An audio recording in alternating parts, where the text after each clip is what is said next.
What's up, guys? It's Billy here, and I'm sitting here with Eric Pirius, who you might know as Wesker from the Resident Evil game. Man, how are you doing today? Good, good. We're at a great venue and a lot of fans here today from the Resident Evil community. Really enjoying ourselves. Thanks for asking. Yeah, and I guess as we get into this here, you're a part of a franchise that so many people love, brings a lot of joy to people. What's that been like for you to just feel that from people, just knowing you're a part of something big that so many people love? Yeah. Well, it makes some of the days get a little long, and that makes it worth it because everyone's got a Resident Evil story. My parents weren't home, or it's just me and my brother, and we played the first game, which I was in, and Greg, Charlie, and I were in that first Resident Evil video game as live action characters, FMV, and that was the first time that had been done. So I think the players develop a kinship with that. It maybe the characters are a little relief from the. I mean, the game's kind of freaky, right? It does scare you, and whatever that formula is in that first game sticks with people throughout there. Because here we are, 30 years later, Yeah. and the community is attached to that moment, and that's what keeps them all together and keeps the popularity of the characters alive. And I mean, although we were the actual characters, we just step into that moment for them and into that role, and receive that adoration generally, and that's pretty special. So it's been great to be the recipient of the fans' uh, love for the characters, and it doesn't matter where you are. It's always the same. It's nice. Yeah. And I guess my next question for you is what led up to that event? Tell us a little bit about what was going on with you and your life. Were you Yeah, always wanting to be in some form of acting, or were there other things going on? What tell us about that? sure. I was in Tokyo at the time, and mid '90s, and I spent the '90s in Tokyo, so about 9 years, and that's the kind of work I was in. I was doing. They use foreigners in media quite a bit, so I did TV commercials and print work and a lot of voice work, and this was just another job.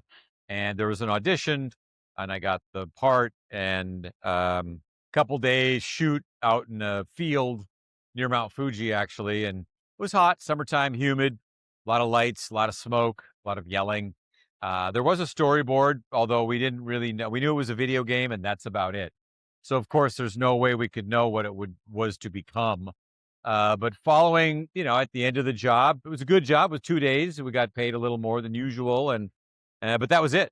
18, 19 years later, I got pinged on Facebook repeatedly, and I had been found.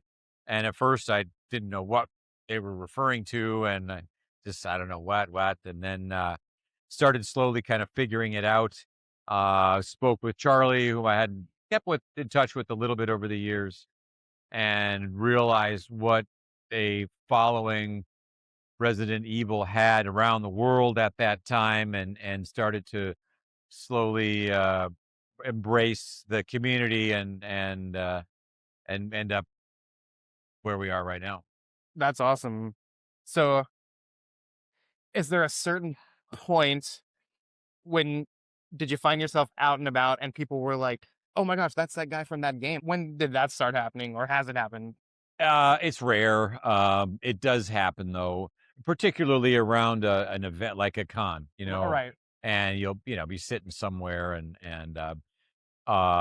so it's pretty rare.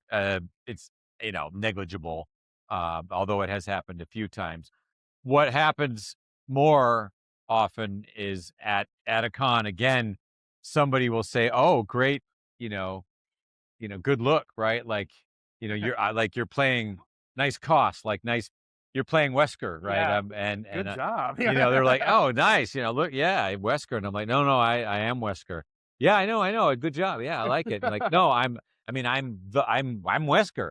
"Yeah, I know, I get it." I mean, yeah, it's nice, and they think I'm fishing for compliments about my so, anyway, that's always kind of funny, and once in a while, I've got like, "No, come here," and I show them the booth, and I show them the picture, and I'm like, "That's me," and they're, "Oh, and" so I get more of a kick out of that than, somebody in, 7-Eleven All saying, right. "Ah, it's Wesker." That's amazing. So, are you personally into any video games? Were you a big video game player or Um, Not so much anymore. I've always well, actually, when I was younger, I did play quite a bit. Um, I didn't play Resident Evil. That was sort of what after I graduated from my not that maybe a different. I no longer played video games.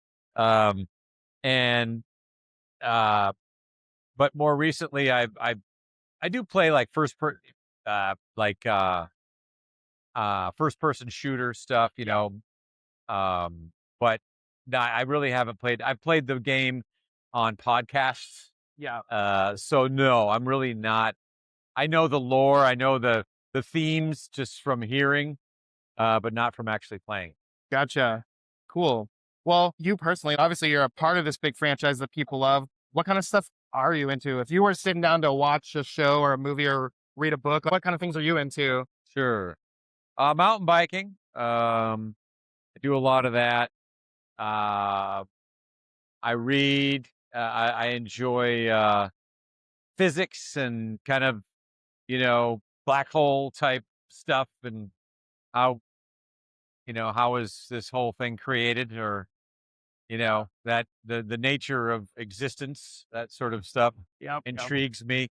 um yeah, otherwise, yeah, I mean, traveling, that's always good, and we get to travel and go to different countries sometimes or travel the US doing cons, so yeah, yeah. That's awesome. I'm a science teacher, so I'm always thinking of that kind of stuff too. Oh, sure. Yeah.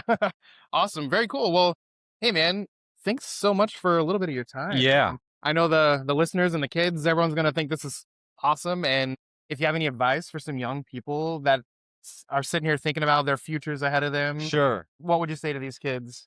Take your time. Society rushes us to achieve and to do. And if you don't do and if you don't achieve, then you're nobody. That's not the truth. Uh, so do your homework, uh, but don't be afraid to smell the roses. See what's around the other corner. Take your time. If you like doing something, stick with it. You never know what can happen, and because you hear, what find your passion and do what you like, and don't worry, the money will. How old are these kids? 16, 17, 18. Yeah, yeah, the money will come, and that's true. And I know that because I did my passion, but I didn't do it all the way. And meaning like I still kept a job, I still did this and that. I didn't truly believe in it. And if I would have, I would have never had to have a quote normal job. I would have, been I had plenty of talent, and if I just would have waited a little bit longer, then more money would have flowed in. I made a decent living, don't get me wrong. Uh, but the value of sticking with what you truly enjoy and truly want is that you will end up doing a job that isn't a job that it's fun, it's play, and you'll make even more money than if you went to engineering school. Yeah. Awesome. Well, thanks for those words, man. And again, thanks so much for your time and enjoy the rest of your time here in the Midwest. Thank you. Take care.